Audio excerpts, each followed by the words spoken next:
और वो 500 साल का इंतजार भी चंद हमारे गद्दारों की वजह से हम लोगों को करना पड़ा। उसके 500 साल के बाद 1 साल पहले आज के दिन मंदिर में प्राण प्रतिष्ठा हुई। आज उसी के उपलक्ष्य में यहाँ एक महोत्सव रखा है और हम सब सनातनियों के लिए गर्व की बात है कि बहुत गद्दार होने के बाद भी देश के सनातनी लोगों ने वहां मंदिर का निर्माण कराया और आज उसकी बरसी पे 1 साल वर्ष होने के बाद उसमें जो आज प्रोग्राम है उसमें मैं यहाँ आया। विधायक जी, वक्फ बोर्ड को योगी जी ने भूमाफियाओं का बोर्ड बताया है, क्या कहेंगे? ये मैं पहले से कहता आया हूँ, योगी जी भी बिल्कुल ठीक कह रहे हैं।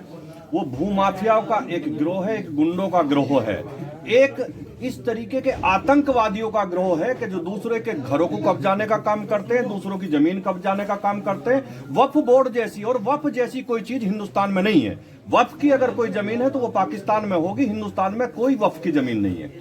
कुंभ महाकुंभ है यासीन, उनके द्वारा बयान दिया गया जो हिंदी है और राष्ट्रीय भाषा नहीं है, उसको लेकर क्या कहेंगे? विधायक है वो जो एक अध्यक्ष है बीजेपी के चेन्नई के, उन्होंने भी उसको उनका समर्थन किया, उसको क्या कहेंगे? नहीं, हिंदी राष्ट्रीय भाषा होनी चाहिए और हमारे यहाँ क्षेत्रीय भाषाओं का भी महत्व है, लेकिन हिंदी हमारी मातृभाषा है और वो लागू होनी चाहिए। महाकुंभ में मुसलमानों की नो एंट्री पे जो मुख्यमंत्री जी ने कहा था, नहीं, मुझे लगता है कि सब मुसलमानों को एंट्री होनी चाहिए, लेकिन पहले मुसलमान जाके गंगा जी में डुबकी लगाएं और डुबकी लगा के भगवान के दर्शन करें, शिव की उपासना करें, उसके बाद वहां अपना स्टॉल लगाएं तो हमें कोई दिक्कत नहीं। विधायक जी, राष्ट्रीय लोकदल के साथ गठबंधन होने के बाद भारतीय जनता पार्टी ने जो 10 साल में कमाया था उसमें थोड़ा सी डेंट लगा नहीं लगा?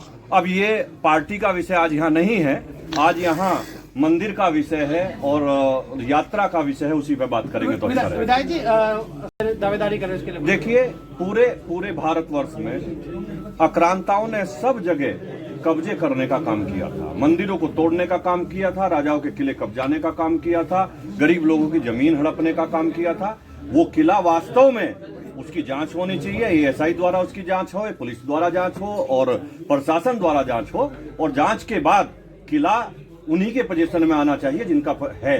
वो अब इस तरीके की कब्जाई हुई भूमि, कब्जाए हुए किले किसी के बाप की बदौलत नहीं रहेंगे। तो क्या आरएलडी विधायक जो है वो कब्जाई हुई जमीन पर 100% कब्जाई हुई किले में है, वो कब्जाई हुई जमीन।